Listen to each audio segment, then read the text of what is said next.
देखो अभी अपन ने क्या क्या पढ़ लिया, थोड़ा सा रिवाइज कर लेते हैं। हमने ये बातें पढ़ ली हैं। एक तो हेल्पिंग ऑफ कितने 27 है, ये आपने पढ़ लिया। प्रेपोजिशन आपने पढ़ लिया, इन का मतलब क्या है, ऑन का मतलब क्या है, अंडर का मतलब क्या है, ओवर, इनटू, बिहाइंड, ऐसा। एक हमने डब्ल्यू शमली पढ़ लिया, एक हमने कंजंक्शंस पढ़ लिया, और ये पढ़ लिया कि पहला स्टेप क्या है रीडिंग का, कि आपको न्यूज़पेपर लेना है और पढ़ते हुए आपने सर्कल करने हैं। कोई हेल्पिंग वर्ब आ जाए, प्रेपोजिशन आ जाए, कंजंक्शन आ जाए, डब्ल्यू शमली सर्कल करना है। ये हमारा पहला स्टेप है। और अगर आप ये डेली भी करोगे ना, 10-15 दिन में साथ साथ चलोगे, आपको इंग्लिश की हिंदी यानी कि न्यूज़पेपर पढ़ना आ जाएगा। अब देखो दूसरी चीज आपको क्या करनी है। हाँ जल्दी पूछो।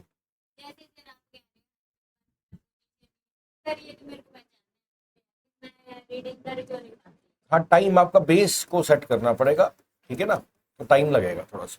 अब देखो आगे चलते हैं। हमने ये भी पढ़ लिया वर्बल क्या है और नॉन वर्बल क्या है। वर्बल वो होता है जिसमें काम हो, नॉन वर्बल जिसमें काम ना हो। हमने ये भी पढ़ लिया कि वर्बल को हमने कैटेगराइज किया प्रोग्रेसिव में, फिनिश्ड में, कंपल्शन में, रूटीन में, इंपेरेटिव में, ऑप्टेटिव में, मोडाल। ये बातें भी पढ़ ली हमने सारी की सारी। और कल हमने ये पढ़ लिया था कि अगर काम चल रहा है तो आप क्या लगाओगे, आईएनजी लगाओगे। काम अगर खत्म हो गया तो सेकंड या थर्ड फॉर्म, रूटीन में या तो फर्स्ट फॉर्म या फिफ्थ फॉर्म, कंपल्शन में has to, have to, had to, will have to, साथ में फर्स्ट फॉर्म। और इंपेरेटिव में हमने पढ़ लिया है फर्स्ट फॉर्म से स्टार्ट होते हैं, रिक्वेस्ट, ऑर्डर, एडवाइस करते हैं। ऑप्टेटिव का मतलब होता है दुआ, बद्दुआ, इच्छा। और कल हमने एक और बात पढ़ी थी कि मोडाल्स के बाद, जो 13 मोडाल इंग्लिश में, इनके बाद हमेशा फर्स्ट फॉर्म लगती है। कल हमने एक और बात कवर की थी, कॉम्बिनेशंस। कॉम्बिनेशंस क्या होते हैं, अगर आपके मन में ऐसी पिक्चर बने कि दो क्रियाएं दिख रही हैं उसको कॉम्बिनेशन बोलते हैं। हमने कल पढ़ा था आईएनजी, आईएनजी कॉम्बिनेशन, यानी कि दो काम चलते दिख रहे हैं, और आईएनजी के साथ सेकंड फॉर्म कॉम्बिनेशन की एक काम चल रहा है, काम खत्म हो गया। हैड प्लस थर्ड फॉर्म के साथ सेकंड फॉर्म कॉम्बिनेशन, यानी कि दो काम खत्म है, एक पहले खत्म एक बाद में खत्म हुआ। और सेकंड फॉर्म कॉम्बिनेशन, यानी कि पास्ट में दोनों काम खत्म हो। आज जो अपना टॉपिक स्टार्ट हो रहा है वो है फ्यूचर कॉम्बिनेशंस। फ्यूचर कॉम्बिनेशन का मतलब क्या है, आपके मन में किस तरह से पिक्चर बनेगी। आप एक के बाद अगर एक काम देखिए फ्यूचर के अंदर, तो इस पैटर्न को क्या बोलते हैं, फ्यूचर कॉम्बिनेशंस। जैसे ये कोई लड़के मान लो, ये बोलते हैं जब मैं घर जाऊंगा तो मैं टीवी देखूंगा, तो यानी कि ये अभी यहाँ पे प्रेजेंट के अंदर, तो पहले फ्यूचर में घर जाएगा, उसके बाद ये टीवी देखेगा, यानी कि एक से एक स्टेप और अगला स्टेप, एक के बाद एक पैटर्न बन रहा है। इस पैटर्न को क्या बोलते हैं, फ्यूचर कॉम्बिनेशन। इसमें सीखने वाली बात क्या है, जो पहले वाला स्टेप होता है ना, ये हमेशा प्रेजेंट में लिखा जाता है, और दूसरे वाला स्टेप होता है ये हमेशा फ्यूचर में लिखा जाता है। यानी कि जब आप ये बोलोगे कि जब मैं घर जाऊंगा मैं टीवी देखूंगा, तो इसकी हिंदी वैसे कई बार हमें आते हैं, when I will go home I will watch TV. Hindi में तो ऐसे बनता है कि जाऊंगा तो विल लगा रहे हैं, लेकिन ध्यान क्या रखना है, जो पहले वाला काम होता है ये फ्यूचर में नहीं लिखा जाता है, प्रेजेंट में लिखा जाता है। यही एरर है। जब भी आपके मन में इस तरह से पैटर्न बनेगा, तो पहले वाला काम किस में लिखा जाएगा, प्रेजेंट में, और दूसरे वाला काम किस में लिखा जाएगा, फ्यूचर में। अब फ्यूचर में जो पैटर्न बनेगा वो हम देखते हैं। अब देखो जब एक के बाद एक काम होगा, तो पहला काम तो प्रेजेंट हो गया, ये में क्लियर हो गया, दूसरा काम फ्यूचर हो गया, तो होगा, देखो एक आपको हो सकता है लिखा हो भी ये काम होगा या करूंगा या करूंगी, तो अपन क्या लिखेंगे, विल प्लस फर्स्ट फॉर्म। और एक होगा चल रहा होगा, हो सकता है आप लिखो चल रहा होगा, यानी कि काम चलता दिख रहा है आपको, तो आप क्या लिखोगे, विल बी प्लस आईएनजी। और यह आपको लिखा भी कर चुका होगा, यानी कि खत्म हो चुका होगा, तो आप क्या लिखोगे, will have plus first form, sorry third form. अब देखो यहां पे अपने को सीखना क्या है कि एक काम जब खत्म होगा उसके बाद हो सकता है कोई काम होगा, या कोई काम चल रहा होगा, या कोई काम खत्म हो चुका होगा। तो ये तीन तरह के कॉम्बिनेशन बनते हैं। पहला पार्ट तो प्रेजेंट में लिखोगे, दूसरा काम अगर होगा तो will go, will be going, will have gone. Example देखते हैं, जैसे अब ये है, यहां पर क्या दिखा रखा है, एक लड़का दिखा रखा है। अब ये क्या कह रहा है कि जब मैं घर जाऊंगा तो मैं टीवी देखूंगा, तो पहला काम क्या लिखा जाएगा, प्रेजेंट में लिखा जाएगा। और ये टीवी देख, जब ये घर जाएगा ये टीवी देखेगा तो ये काम करेगा, तो क्या लेगा, विल वॉच टीवी। सेंटेंस क्या बनेगा, when I go home I will watch TV. Clear. Paper में एरर क्या आता है, पेपर में लिख देगा when I will go home I will watch TV. तो पहले वाले पार्ट को फ्यूचर में कर दिया, ये गलत है, ये एरर बन गया। इसको हम सिंपल तरीके से भी कहते हैं कि फ्यूचर वाले वाक्य का हमेशा पेयरिंग प्रेजेंट से होती है, यानी कि दो फ्यूचर सेंटेंस कभी साथ नहीं आते। अगर आपके सामने कभी भी पेपर के अंदर फ्यूचर के साथ फ्यूचर लिख दे, ये एरर है। फ्यूचर के साथ अगर पास्ट लिख दे, ये भी एरर है। दोनों एरर होते हैं। याद क्या करना है, फ्यूचर की पेयरिंग किससे होगी, प्रेजेंट से होगी। पहले वाला काम प्रेजेंट में लिखा जाएगा, दूसरा काम फ्यूचर में लिखा जाएगा। तो ये सिंपल काम होगा तो विल वॉच आ गया। अब एक और पैटर्न देखते हैं। अब यहां पे क्या दिखा रखा है, ये क्या बोल रहा है कि जब मैं घर जाऊंगा मेरी माँ खाना बना रही होगी। तो पहले काम कौन सा होगा, पहले वो घर जाएगा। अब घर जाके क्या दिख रहा है उसको, मम्मी खाना बना, गोइंग ऑन है, तो काम चलता दिख रहा है, इसलिए क्या गया, आईएनजी लग गया। हमने कल क्या पढ़ा था कि जब भी आपके मन में ऐसा फील हो कि प्रोग्रेसिव है तो आपने क्या लगाना है, आईएनजी लगाना है। और ये पिक्चर आपको फील कहां पे हो रही है, फ्यूचर में हो रही है, इसलिए क्या लग गया, विल बी। तो पूरा इंग्लिश क्या बनेगी, जब मैं घर जाऊंगा मम्मी खाना बना रही होगी, when I go home my mother will be cooking food. तो पहला पार्ट प्रेजेंट के अंदर आ गया, दूसरा पार्ट फ्यूचर कंटिन्यूस में आ गया। क्लियर। तीसरा पैटर्न देखते हैं क्या इसी के अंदर हमारा। देखो ये तीसरा पैटर्न क्या है कि जब मैं घर जाऊंगा मेरे फादर ऑफिस जा चुके होंगे। देखो जब मैं घर जाऊंगा मेरे फादर ऑफिस जा चुके होंगे, तो जब ये घर जाएगा तो फादर जा चुके होंगे, काम खत्म हो चुका होगा, यानी कि फीलिंग क्या आ रही है, फिनिश्ड की फीलिंग आ रही है। हमें क्या फीलिंग आ रही है, फिनिश्ड की। और तो इसलिए क्या आ गई, थर्ड फॉर्म लगेगी। और क्योंकि फ्यूचर इसलिए क्या लग गया, विल हैव लग गया। तो पैटर्न क्या बनेगा, व्हेन आई गो होम, जब मैं घर जाऊंगा, my father will have gone to office, मेरे पिता घर जा चुके हैं। तो पहले वाला पार्ट तो प्रेजेंट के अंदर ही है, दूसरे वाला पार्ट फिनिश्ड है, प्रोग्रेसिव है या सिंपल है, उसी के अकॉर्डिंग उसको अपन सेट करते जाएंगे। अगर वो काम खत्म हो गया तो विल हैव गॉन, अगर वो काम चलता दिख रहा है तो विल बी गोइंग, अगर होगा तो विल प्लस गो। क्लियर हो गया, ठीक है। तो ये सारे क्या है, फ्यूचर कॉम्बिनेशन है। तो फ्यूचर कॉम्बिनेशन में अपन ने क्या क्या चीजें समझी है, थोड़ा सा समझ लेते हैं। हमने पहली बात तो ये समझ ली कि अगर एक के बाद एक काम होगा तो पहला काम प्रेजेंट में लिखा जाएगा और दूसरा काम फ्यूचर में लिखा जाएगा। अब फ्यूचर के अंदर अगर सिंपली काम होगा तो विल प्लस फर्स्ट फॉर्म, अगर काम चल रहा होगा तो विल बी प्लस आईएनजी, और अगर काम खत्म हो चुका होगा तो विल हैव प्लस थर्ड। आप फील क्या कर रहे हो उसी का अकॉर्डिंग आप सेट करते जाओगे। पहले वाला काम प्रेजेंट में ही लिखा जाएगा। और पेपर में जनरली एरर क्या आता है कि दो फ्यूचर को जोड़ देते हैं तो आपको बोलते हैं एरर बताओ। तो याद क्या रखना है कि दो फ्यूचर कभी भी हम कनेक्ट नहीं कर सकते। फ्यूचर की पेयरिंग किससे होती है हमेशा, बताओ, प्रेजेंट से होती है। तो अगर दो फ्यूचर पेपर के अंदर आ गए तो क्वेश्चन ये बनता है कि कौन से फ्यूचर को हम कैंसिल करें, पहले वाले को या बाद वाले को। तो इसका जवाब है कंजंक्शन वाले के बाद। कंजंक्शन के बाद जो फ्यूचर लिखा जाता है उसको आप कट करके प्रेजेंट कर दोगे, ठीक है ना। उसको क्या कर दोगे, कट करके प्रेजेंट कर दोगे। अब देखते हैं, तो ये थोड़ा सा पता लग गया हमारे को बेस। अब देखो अगला अपन टॉपिक क्या पढ़ रहे हैं, कंडीशनल सेंटेंस। कंडीशनल सेंटेंस क्या होते हैं, अगर वाले सेंटेंस को क्या बोलते हैं, कंडीशनल सेंटेंस।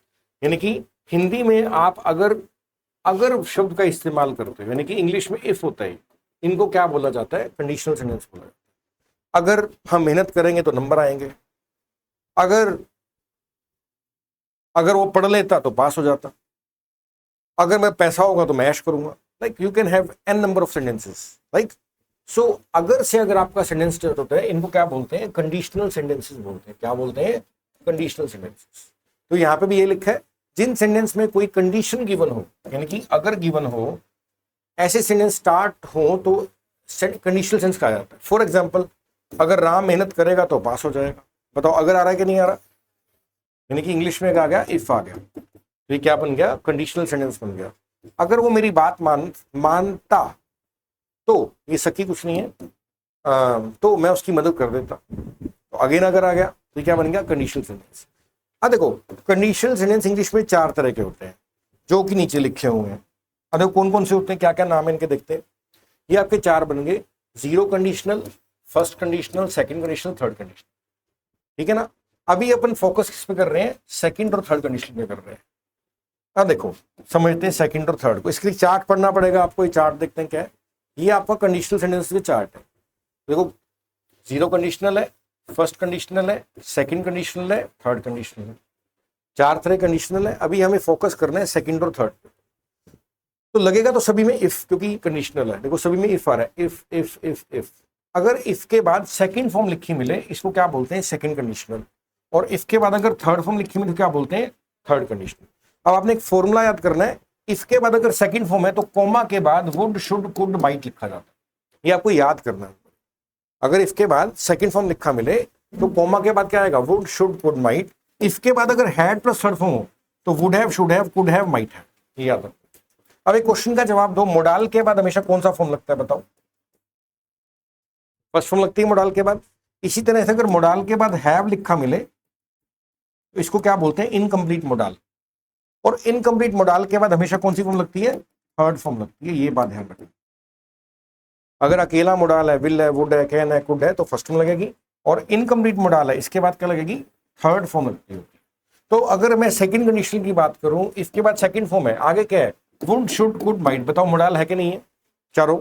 अब पेपर में यहां पर ब्लैंक आ गया तो बता सकते हो क्या आंसर आएगा आपका, कौन सी फॉर्म आएगी, कौन सी फॉर्म आएगी। अभी अभी तो पढ़ाया था मोडाल के बाद फर्स्ट फॉर्म आती होती है, ठीक है ना। और अगर would have, should have, could have, might have है, इनके बाद ब्लैंक आ गया तो कौन सी फॉर्म आएगी। तो यहाँ पे आंसर थर्ड फॉर्म होगा हमेशा, यहाँ पे फर्स्ट फॉर्म। तो पेपर में कई बार क्या आता है, आपको दे देगा इसके बाद सेकंड फॉर्म, जैसे if I went comma I would dash, ऐसा क्वेश्चन आ जाएगा। तो बिल्कुल सिंपल है, आपको देखते ही पता लग गया ये कंडीशनल सेंटेंस है। और ये कौन सा कंडीशनल है, सेकंड। अगर सेकंड फॉर्म होती तो सेकंड कंडीशनल बुलाया जाता, ठीक है ना। तो यहां पर कौन सी फॉर्म आएगी बताओ।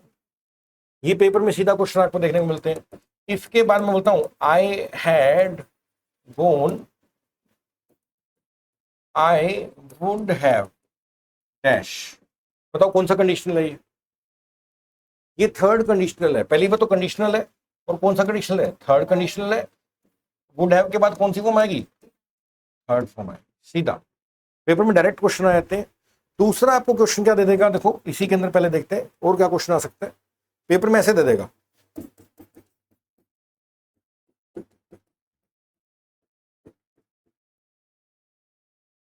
देखो अब ऑप्शन देगा,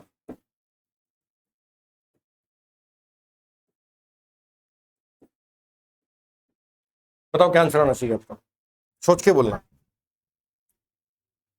कौन सा कंडीशनल है ये बताओ, सेकंड है कि थर्ड है। कैसे पता लगा, क्योंकि इफ है कंडीशनल है और यहां पर क्या लिखा है, वुड लिखा है। तो अगर अकेला मोडाल पड़े तो सेकंड कंडीशन बन गया। तो यहाँ पे कौन सी फॉर्म आनी चाहिए, ठीक है ना। तो यहाँ पे सेकंड फॉर्म आएगा तो आंसर क्या आएगा, वेंट। इसी तरह पेपर में क्या दे देगा, आपको ऐसे दे देगा, जैसे अब ऐसे लिख देगा, if I dash I would have help him if I go had gone went goes. अब बताओ एक कंडीशनल है कि नहीं है, पहले तो ये बताओ। अभी कौन सा कंडीशनल है, ये थर्ड कंडीशनल है। तो यहां पर कौन सी फॉर्म आनी चाहिए, थर्ड फॉर्म आनी चाहिए। आपका आंसर क्या आएगा, हैड कौन वाला आपका आंसर है, बाकी सारा आंसर गलत। क्लियर। तो पेपर में सीधा ही क्वेश्चन आ जाता है कंडीशनल के ऊपर, या तो मोडाल के बाद आपको ब्लैंक दे देगा, ठीक है ना, या तो इस पार्ट में ब्लैंक दे देगा, या ये पूछ लेगा आपसे, या ये पूछ लेगा, कोई भी चीज पूछ सकता है, आपको पहचान होनी चाहिए। अब थोड़ा समझते हैं, सेकंड कंडीशनल में कौन सी फॉर्म लगती है, सेकंड फॉर्म। याद रखना इसकी हिंदी फ्यूचर में बनती होती है। इसकी हिंदी कहां बनेगी, फ्यूचर में। अगर मैं दिल्ली जाऊंगा तो मैं ये करूंगा, तो ये कि अगर आ गया और फ्यूचर की बात हो रही है तो ये सेकंड कंडीशनल है। अगर मैं दिल्ली रहता तो मैं ये कर देता, अब ये पास्ट की बात हो रही है। अगर मेरे पास उस समय पैसे होते मैं मेरे दोस्त की मदद कर देता। अगर आपका अगर वाला सेंटेंस आपको फ्यूचर में लेके जाता है, इसको क्या बोलते हैं, सेकंड कंडीशनल। और अगर आपका अगर वाला सेंटेंस आपको पास्ट में ले जाता है, इसको क्या बोलते हैं, थर्ड कंडीशन। तो फ्यूचर में जा रहे हो तो फॉर्मूला ये लगेगा, पास्ट में जा रहे हो ये लगेगा। थोड़ा पता लगा यहां तक, कोई डाउट तो नहीं है। अब देखो आपको ये चीज समझनी है, ये काफी इंपॉर्टेंट चार्ट है। देखो हमने ये पढ़ लिया रूटीन क्या होता है, बताओ मुझे रूटीन क्या होता है, रूटीन क्या होता है। जो काम बार बार होता है, ठीक है ना।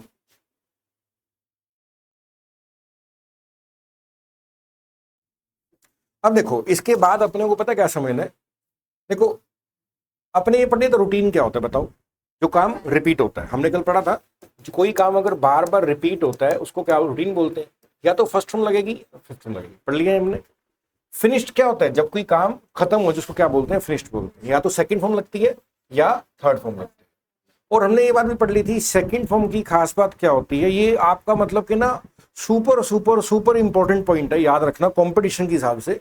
सेकंड फॉर्म के पहले कभी भी हेल्पिंग वर्ब नहीं लगती, याद रखना, ठीक है दीक्षा। सेकंड फॉर्म के पहले कभी भी हेल्पिंग वर्ब नहीं लगती, थर्ड फॉर्म के पहले हमेशा हेल्पिंग वर्ब लगती ही लगती है, यही फर्क है इन दोनों में। बहुत बार अपन पढ़ते हैं ना जैसे प्ले प्लेड प्लेड, अब दोनों ही प्लेड है ना। तो कई बार क्या होता है जैसे cook cooked cooked, second form में कुक्ड है थर्ड भी कुक्ड है। किल किल्ड किल्ड, सेकंड फॉर्म में किल्ड है थर्ड भी किल्ड है। पेंट पेंटेड पेंटेड, सेकंड भी पेंटेड है थर्ड भी पेंटेड है। तो हम अंतर कैसे देखेंगे, फर्क कैसे देखेंगे, जब सेकंड फॉर्म लिखेंगे ना उसके पहले हेल्पिंग वर्ब नहीं लिखेंगे। आई पेंटेड अ ड्राइंग, अब मैंने कोई हेल्पिंग हैज हैव हैड कुछ लगाया नहीं ना, and I had painted a drawing. अभी क्या लगी, हैड लगाने से थर्ड फॉर्म बन गई, आ गया समझ। तो रूटीन का मतलब है कोई काम बार बार होना, first form fifth form. Finished का मतलब काम खत्म हो जाना है, तो सेकंड फॉर्म लगेगी या थर्ड फॉर्म। अगर मात्रा पेंड करते हैं आपका वाक्य तो सेकंड फॉर्म लगती है, और अगर है था या गा पर एंड करते हैं तो थर्ड फॉर्म लगती है। और प्रोग्रेसिव का मतलब होता है कोई काम चल रहा है इसमें आईएनजी लगता है। ये बातें समझ आ गई होंगी मेरे ख्याल से। अब देखो पेपर में क्वेश्चन पता क्या आता है, पेपर में ना आपको बहुत बार एस्टेट का पेपर दोगे, हरियाणा का दोगे, एसएससी का दोगे ना, आपको ना ब्लैंक दे देता है और आपको बताना होता है इसमें कौन सी क्रिया आएगी। आपको फॉर्म दे देगा आईएनजी एससीएस फर्स्ट फॉर्म सेकंड फॉर्म, आपको क्या बताना होता है कौन सी क्रिया आएगी। तो आपको क्या करना है, उस सेंटेंस को पढ़ना है, उसको फील करना है, महसूस करना है, और फिर देखना है भी यहाँ पे ये वर्ब आनी चाहिए। अब क्या फील करोगे, या तो काम चल रहा होगा, या काम खत्म हो चुका होगा, या काम मजबूरी में होगा, या बार बार होगा। इसी तरह के वाक्य हैं हमारे पास। अब वो फील कैसे करोगे, उसके लिए होते हैं आपके कीवर्ड्स। सेंटेंस तो लिख दिया, अब बात आ गई फील करना है। वो फील कैसे होगा, इन कीवर्ड्स की मदद से आपको फील होता है कि ये प्रोग्रेसिव का वाक्य है, ये फिनिश्ड का वाक्य है, ये कंपल्शन का सेंटेंस है, ये रूटीन का सेंटेंस है, इस तरह से। जैसे एग्जांपल देखते हैं, डेली का मतलब क्या होता है रोज, जनरली का मतलब अक्सर, फ्रीक्वेंटली का मतलब बार बार, ओकेजनली का मतलब कभी कभार, अक्सर भी कह सकते हो, एवरी मंथ का हर महीना हर साल, ट्वाइस अ मंथ महीने में 2 बार, सेल्डम का मतलब कभी कभार, ऑफन का मतलब अक्सर। इन सब शब्दों का मतलब है कि काम बार बार होता दिखता है, चाहे अक्सर का मतलब भी बार बार है, कभी कभार का मतलब बार बार है, डेली का मतलब बार बार है, जनरली फ्रिक्वेंटली ओकेजनली। ये शब्द आपको ये बताते हैं कि काम बार बार होता है। जैसे ही ये शब्द आपको दिखे तो आपको फील क्या हुआ, रिपीटेशन, रिपीट, यानी कि इसमें लगे आप फर्स्ट फॉर्म और फिफ्थ फॉर्म लगाने। क्लियर। अगर आपको ये लिखा मिले अगो, एगो का मतलब होता है पहले, जैसे 2 दिन पहले 2 days एगो, 2 महीने पहले 2 months एगो, यस्टरडे बीता हुआ कल, लास्ट ईयर पिछला साल, लास्ट वीक पिछला हफ्ता, लास्ट मंथ पिछला महीना। कोई इन्वेंशन डिस्कवरी की बात है, कोई खोज की बात है, ये सब बातें हमेशा सेकंड फॉर्म में ही लिखी जाती है। यानी कि आपका सेंटेंस एंड हो गया एगो के ऊपर, यानी कि आपने बेधड़क होकर क्या लगाना है, सेकंड फॉर्म लगाना है। यस्टरडे आ गया, क्या आएगा, सेकंड फॉर्म आएगा। Last day, last week, last year, last month, कोई इन्वेंशन है, कोई डिस्कवरी है, क्या आएगा, सेकंड फॉर्म ऑफ वर्ब आएगा। क्लियर, कोई डाउट तो नहीं है ना। इसी तरह से अगर मान लो कि आपको ना पेपर में फील हो कि काम तो खत्म हो रहा है, और वहां पे लिखा क्या है, जस्ट। जस्ट का मतलब है अभी अभी, यानी कि है की फीलिंग आ रही है, अभी अभी काम खत्म हुआ है। जस्ट नाउ, अभी अभी, ऑलरेडी हो चुका है की फीलिंग आ रही है। नेवर, कभी नहीं हुआ है, कभी नहीं होगा। तो इसमें क्या, इन शब्दों से क्या आता है, आपके वाक्य में है, था और गा जुड़ जाता है। इससे क्या बन जाता है, वर्ब की थर्ड फॉर्म लगती है। क्लियर। कहने का मतलब क्या है, just, just now, already, never, so far, lately, latest, yet. अगर ये शब्द लिखे मिले, इसका मतलब आप थर्ड फॉर्म की तरफ अप्रोच करोगे। अगर आपके पेपर में ago, yesterday, last day, last week, last year, last month, invention, discovery लिखा मिले, इसका मतलब सेकंड फॉर्म पे जाओगे। अगर daily, generally, frequently, occasionally, every month, every year, twice a month, twice year, seldom, often लिखा मिले, इसका मतलब आप रूटीन में लगे, फर्स्ट फॉर्म फिफ्थ में लगे। और अगर आपको लिखा मिले नाउ डेज, नाउ डेज का मतलब है आजकल, राइट नाउ अभी, नाउ का मतलब अभी, एट द मोमेंट इस पल में, यानी कि कुछ चल रहा है, अभी चल रहा है, ऐसा आपको महसूस हो रहा है।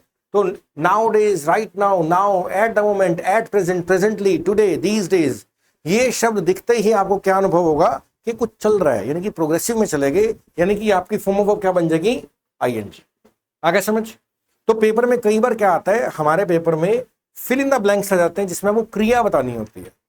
तो वहां पे आपको फील कैसे करोगे, कीवर्ड्स की मदद से आप पहचान कर लोगे ये प्रोग्रेसिव का कीवर्ड है, जैसे ये रूटीन के कीवर्ड है, ये सेकंड फॉर्म के कीवर्ड है, ये थर्ड फॉर्म के कीवर्ड है, ये प्रोग्रेसिव के कीवर्ड है। क्लियर? कोई डाउट यहां तक? क्लियर है सारा? अब देखो पेपर में ज्यादातर एरर्स या फिल इन द ब्लैंक्स कहां पे आते हैं।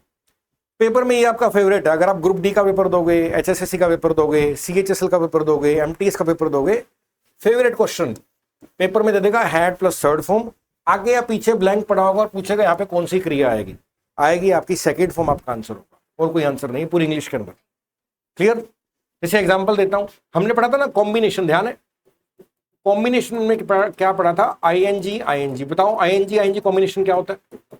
जब दो काम चलते दिख रहे हैं पास्ट में, जब मैं पढ़ रहा था तो मेरा दोस्त गाने गा रहा था, दोनों काम चलते दिख रहे हैं, आईएनजी आईएनजी कॉम्बिनेशन।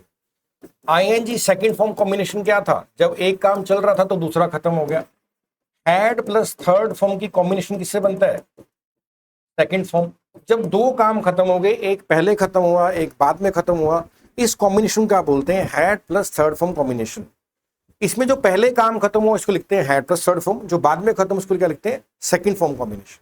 तो देखो पेपर में सीधा ही हैड प्लस थर्ड फॉर्म आ गया, आगे या पीछे पूछ ले कौन सी क्रिया आएगी, आपका आंसर क्या आएगा, सेकंड फॉर्म आएगा। क्लियर? कोई डाउट तो नहीं है ना? फ्यूचर क्या होता है, विल और शेल क्या फ्यूचर। अब फ्यूचर आपको कैसे कैसे पेपर में दिख सकता है, देखते हैं फ्यूचर आपको किस तरह से पेपर में दिख सकता है। अब पेपर में विल आ जाए, शेल आ जाए, बताओ फ्यूचर है कि नहीं है, यस और नो। अब पेपर में विल भी आ जाए या शेल भी आ जाए, बताओ फ्यूचर है कि नहीं है। पेपर में विल हैव आ जाए या शेल हैव आ जाए, बताओ फ्यूचर है कि नहीं है। पेपर में आ जाए विल हैव बीन या शेल हैव बीन, फ्यूचर है कि नहीं है। यानी कि जितने भी ये लिखे हुए सबके फ्यूचर है, इनमें से कुछ भी लिखा मिले इसके आगे या पीछे ब्लैंक आ जाए तो आपका आंसर क्या आएगा, प्रेजेंट टेंस। क्योंकि हमने क्या पढ़ा था, फ्यूचर की पेयरिंग हमेशा किससे होती है, प्रेजेंट से होती है। ये क्लियर हो गया? अगला देखो पेपर का फेवरेट क्या है, यहां से पेपर बनता है, हमने देख लिया था। कंडीशनल सेंटेंस कौन से होते हैं, इफ वाले। इफ के बाद अगर सेकंड फॉर्म आ जाए तो वुड, शुड, कुड, माइट लगता है, मोडाल आते होते हैं। अब पेपर में यहाँ पे भी ब्लैंक दे सकते हैं आपको, पेपर में इनके बाद भी ब्लैंक दे सकता है, पेपर में यहाँ पे ब्लैंक दे सकता है। तो आपको जज करना है कि कौन सा कंडीशनल है, उसके अकॉर्डिंग आप अपनी क्रिया या मोडाल या उसके बाद फिल कर दो। पेपर में ये भी आ सकता है, इसके बाद ये दे देगा, ये पूछ लेगा, या इसके बाद वाला पूछ लेगा। थर्ड कंडीशन का फॉर्मूला क्या? क्लियर है? डायरेक्ट क्वेश्चन आते हैं। अब पेपर में वो देखते हैं क्या आ सकता है। ये आपके फेवरेट है ग्रुप सी ग्रुप डी का, again MTS, CHSL, Haryana, Punjab, REET. अगर ये सब पेपर को आप देख रहे हो तो डायरेक्ट आपका एक नंबर देखा जाएगा। It is high time, it is about time, it is great time, ऐसा कुछ भी लिखा मिले ना, इनके बाद सीधा याद रख लो, अगर टू लिखा मिले इसके बाद फर्स्ट फॉर्म लगती है। इसकी नहीं होती ये सही समय है तैयारी करने का। It is high time to prepare for the exam. आगे समझ? It is great time to grab this opportunity. ऐसा पैटर्न दिखे, आगे टू लिखा मिले, आगे फर्स्ट फॉर्म लगेगी बस। हिंदी क्या होती है, उचित समय है। और अगर पेपर में इनके बाद टू ना लिखा मिले, दैट लिखा मिले, तो आपका आंसर क्या बन जाता है, सेकंड फॉर्म। सीधा याद कर लो। कभी कभी पेपर में हो सकता है दैट भी ना लिखे, तब भी आपका आंसर सेकंड फॉर्म ही लिखा जाए। यानी कि इनके दो ही आंसर होते हैं, टू आएगा तो फर्स्ट फॉर्म है, टू नहीं है तो सेकंड फॉर्म। और देखो और पेपर में क्या आता है, ये आपका पेपर का फेवरेट है। कभी भी फ्यूचर का टाइम आ जाए, फ्यूचर का टाइम का मतलब क्या है, आने वाला समय। जैसे मैं बोलता हूं नेक्स्ट मंडे, नेक्स्ट मंडे की हिंदी क्या होगी बताओ, नेक्स्ट मंडे की हिंदी क्या होगी। इतनी स्लो बोलोगे तो नौकरी कैसे लोगे। अगला सोमवार, 2025 लिख दिया मैंने, अभी तो आने वाला है, फ्यूचर हो गया, ठीक है ना। 2050, नेक्स्ट ईयर, ये सब के सब फ्यूचर है कि नहीं है बताओ। फ्यूचर का समय आ गया। अगर फ्यूचर के समय के पहले बाय लिख दो और यहां पर ब्लैंक आ जाए पेपर में, आपका एक ही आंसर होगा, will have plus third form. Example है, I will have done the work by next November. Next November की हिंदी क्या बनेगी, अगला नवंबर तक, इस बाय की हिंदी तक होती है, यानी कि अगले नवंबर तक मैं अपना काम खत्म कर चुका होऊंगा, यानी कि ये हमेशा फिनिश्ड की तरफ इशारा करता है। कभी भी फ्यूचर का टाइम आ जाए, पहले बाय आ जाए, ये फिनिश्ड का वाक्य बन जाएगा, यानी कि और फ्यूचर है, थर्ड फॉर्म लगेगी फिनिश्ड का, फ्यूचर इसलिए क्या लगेगा, विल हैव। क्लियर, इसलिए आंसर क्या आ गया, विल हैव। अब पेपर में यहां पे दे देगा will do, will be doing, will have done, आपका आंसर ये वाला होगा। आ गया समझ, पेपर का डायरेक्ट क्वेश्चन है। आगे देखते हैं क्या है। ये हो रहा है, देखो सिंस, सिंस इंग्लिश में ना पहली बात तो बीते हुए समय की तरफ इशारा करता है। बीता हुआ समय बताओ, प्रेजेंट है, पास्ट है, फ्यूचर है। एक तो पास्ट है हमारे मन में, एक प्रेजेंट है, एक फ्यूचर है। अगर मैं लिखता हूं ना सिंस लास्ट मंडे, इसकी हिंदी क्या होगी, पिछले सोमवार से। लास्ट का मतलब होता है पिछला, पिछले सोमवार से, ये क्या बन गया, से, तो हमेशा पिछले ही होता। सिंस हमेशा क्या होगा, पीछे की तरफ होगा। सिंस कभी भी प्रेजेंट में नहीं है, सिंस कभी फ्यूचर में नहीं है, सिंस हमेशा बीते हुए समय में है। यानी कि सिंस के बाद हमेशा पास्ट ही लिखा जाता है, ये बात याद रखो। सिंस बनाया किस लिए है, सिंस का आविष्कार किस लिए किया गया, बीते हुए समय की तरफ इशारा करने, यानी कि सिंस के आगे कभी भी फ्यूचर नहीं लिख सकते, कभी भी प्रेजेंट नहीं लिख सकते। अगर पेपर में कभी भी सिंस लिखा मिले, इसके आगे प्रेजेंट लिख दे, प्रेजेंट क्या होता है, हैज लगा दे, इज लगा दे, आर लगा दे, ये सब गलत है। कोई सिंस के बाद प्रेजेंट नहीं आ सकता। आ सकता है क्या, क्यों, क्योंकि सिंस बिता किसके लिए बना हुआ है, पास्ट के लिए। सिंस के बाद फ्यूचर नहीं लगा सकते। अब पेपर में विल लगा दे, शेल लगा दे, ये सब क्या है, गलत है। सिंस के बाद फ्यूचर नहीं आएगा, सिंस के बाद पास्ट प्रेजेंट नहीं आएगा, सिंस के बाद सिर्फ पास्ट आ सकता है।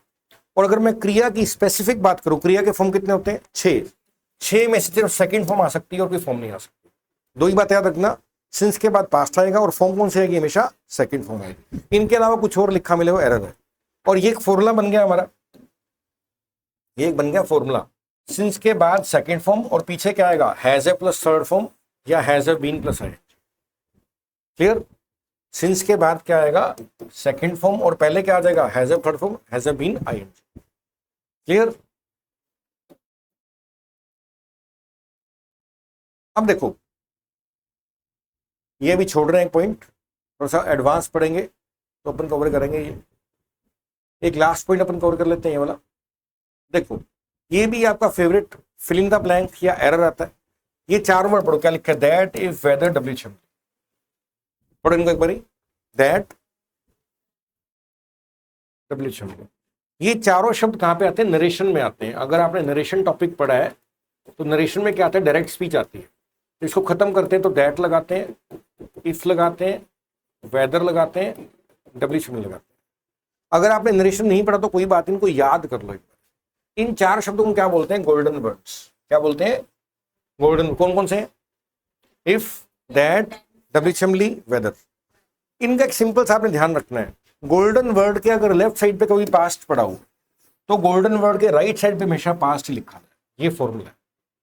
पेपर में क्या करेगा, यहां पे आपको पास्ट दे देगा, यहां पर फ्यूचर लिख देगा, प्रेजेंट लिख देगा, एरर बन जाएगा। आगे समझ, कौन कौन से गोल्डन वर्ड है बताओ, if, that, W H M, whether. अगर इनके लेफ्ट साइड पे पास्ट है तो राइट पे क्या आएगा, पास्ट आएगा। अगर पेपर में फ्यूचर लगा दे एरर, प्रेजेंट लगा दे एरर, सीधे एरर निकलते हैं। जैसे एग्जांपल देखते हैं, बताओ गोल्डन वर्ड है कि नहीं है, इसके पीछे कि कौन सी फॉर्म है, सेकंड फॉर्म है, थर्ड फॉर्म है, सेकंड फॉर्म है, यानी कि पास्ट है। तो आगे क्या आ जाएगा, पास्ट। अब पेपर में यहां पे दे देगा विल आएगा या वुड आएगा, तो आपका आंसर क्या आएगा, वुड आएगा, विल नहीं आएगा। अगर समझ, क्योंकि गोल्डन वर्ड लग गया, पीछे पास्ट है, आगे पास्ट है। क्लियर, ये बहुत इंपॉर्टेंट है आपके पेपर के पॉइंट ऑफ व्यू से। ये वाला मैं पॉइंट छोड़ रहा हूं, चलो इसको मैं बता देता हूं। देखो, प्रेजेंट सिंपल टेंस का मतलब तो रूटीन। रूटीन क्या होता है बताओ मुझे, जो काम रिपीट होता है, जो काम रिपीट होता है, बार बार होता है, उसको क्या बोलते हैं, रूटीन बोलते हैं। अगर कभी भी जिंदगी में आप रूटीन का वाक्य बोलते हो और उसमें टाइम जोड़ देते हो, मैं बोलता हूं मैं तुम्हें 5 साल से जानता हूं, बताओ रूटीन है कि नहीं है, जानता हूं, रूटीन की बात है। अब इसमें टाइम भी जोड़ दिया, तो याद क्या रखना, कभी भी सिंपल प्रेजेंट टेंस में टाइम जो रहता है तो वो परफेक्ट टेंस बन जाता है, यानी कि फिनिश्ड वाला वाक्य बन जाता है। ये आपने याद रखना है। I have known you for 5 years, देखो ये कौन सी फॉर्म है, थर्ड फॉर्म है ये, तो ये फिनिश्ड बन गया क्योंकि टाइम जुड़ गया। तो ये सिंपल याद रखना, कभी भी प्रेजेंट से, अब देखो मैं अगर ये लिखूंगा ना, I know you for 5 years, अब आपको पेपर में बोलेगा एरर बताओ, इसकी हिंदी क्या बन रही है, मैं तुम्हें 5 साल से जानता हूं। इसमें प्रॉब्लम क्या है, जानता हूं तो रूटीन हो गया, आगे टाइम भी जोड़ दिया, तो जब भी रूटीन में टाइम जुड़ेगा वो क्या बनेगा, परफेक्ट टेंस बनेगा, आई हैव नोन बन जाएगा, ये इसका करेक्शन हो जाएगा। क्लियर, आ गया समझ, कोई डाउट तो नहीं है ना, पक्का, ठीक है। ये हमारा टेंस का हो गया बेसिक। आज मैं आपको दूंगा होमवर्क कॉम्पिटिटिव का, कल आपने वो होमवर्क्स करके लाने हैं, इन वीडियोस को देखना, आपकी ऐप के ऊपर ये सारे वीडियोस जा रहे हैं, ठीक है ना, और आपने कल वो होमवर्क है, यूट्यूब पे नहीं है ये ऐप पे है, ठीक है, कोई बात नहीं, ठीक है। अब कल तक आपने काम करके ला।